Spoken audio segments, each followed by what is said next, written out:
if there is one thing you need to get good at, it's telling others your story. I'd walk into an interview and I'd get absolutely destroyed. I'll get asked things that I have absolutely no idea. I'll make a complete fool of myself. I was a police officer for a few years in the UK. I worked in retail stores selling shoes. I worked in warehouses. I worked in marketing. I worked in recruitment. I worked in staff management. Well, I have been to a lot of interviews in my life.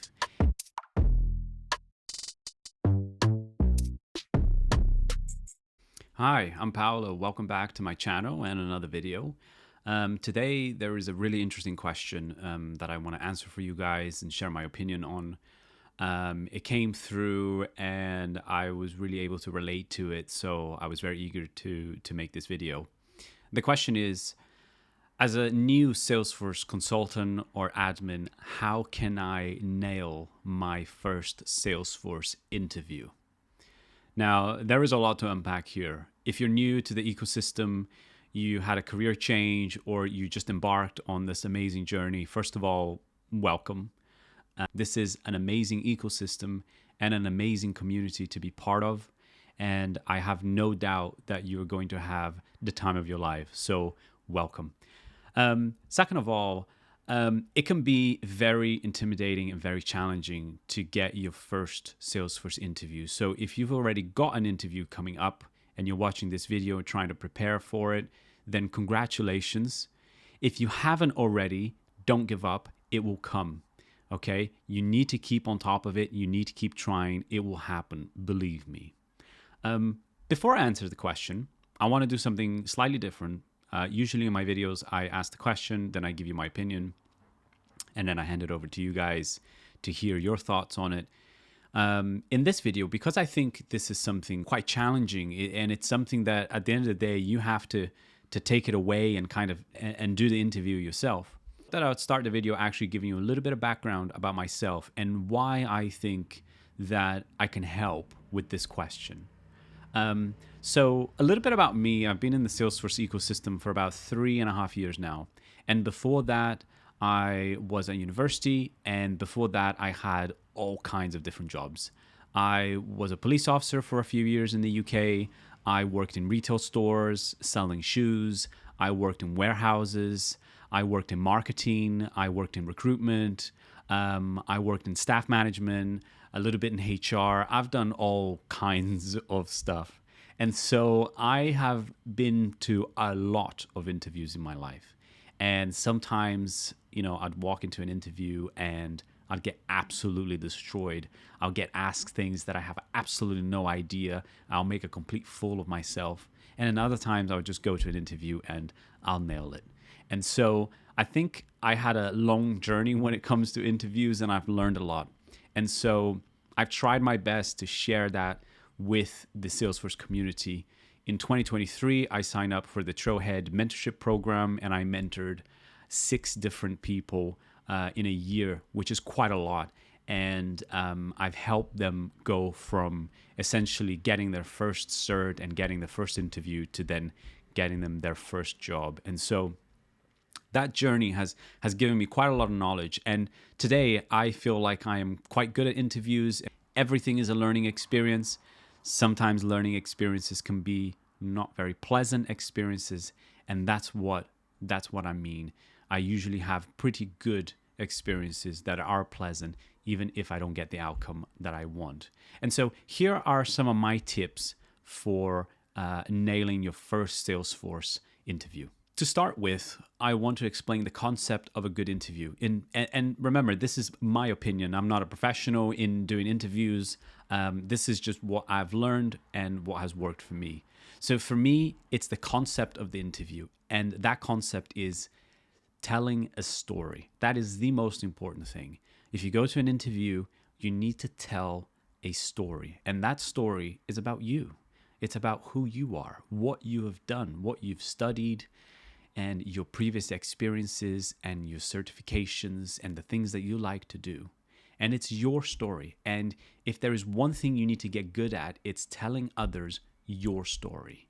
If you tell 2 people your story, they need to be the same story. You can't change the story because otherwise, you start to confuse yourself and you start to mislead people. And so you need to get your story right. And the way that you can do that is just by sitting down and writing it out. Just write out your story in a piece of paper. You don't want to go on forever. Think about an elevator pitch. You want to have that story written down. You want to have it memorized so that you can just tell the story to someone in a story format. That's very key. So when somebody asks you a question in interview, it's not a yes or no, it's a conversation in a storytelling format.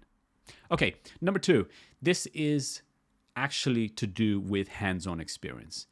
Hands-on experience is massive. It's super, super important.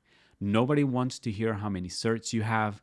Nobody wants to hear answers to technical questions in Salesforce. I'm sure you know what an object is. I'm sure you know what kind of fields you can make. I'm sure you know the difference between profiles and permission sets. And if you don't know, you can Google it, and now you know. And it's that simple. What people want to know is your experience, because that you can tell in a story format. See where I'm going with this? Everything is a story. What's the difference between profiles and permission sets? You can't really answer that in a story. It's a fixed answer. It's a fact. You know the difference. This is one, this is the other. But tell me your hands-on experience. Well, you can tell a story about how perhaps one time the client wanted to learn the difference between permission sets and profiles, and you explain it to them, and then you implemented the best solution going forward. That's a story. So if you don't have hands-on experience and you want to get some, here's how I would do it. There are some websites that you can use to find Salesforce projects that needs a consultant or an administrator's help. I'll put it in the link down below, so check them out. You should just know, if you are going to volunteer, you do have to commit your time. So these are organizations, usually non-profit organizations.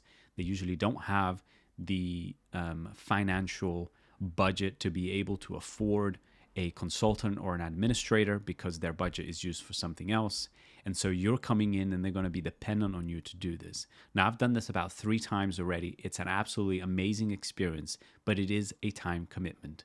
So if you want to do that, make sure that you can commit from the beginning to the end of the project. Okay? That's just my tip for you.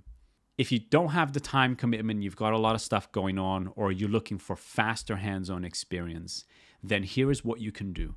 Trailhead Playground. Yes, it's that simple. Open up a new Trailhead Playground. Think of something that you like, something that you enjoy, something that you're passionate about. Build a solution. It doesn't matter how complex. It can be the simplest thing ever. Build it in Salesforce. And why do you have to do that? Because you're creating yourself a story to tell.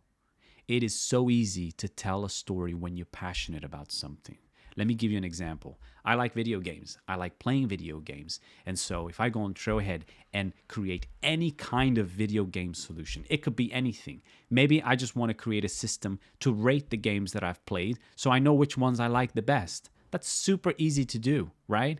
But when I talk about it, believe me, I can be passionate about it because I like it. It's something that I enjoy doing anyway. I can talk about video games all day long.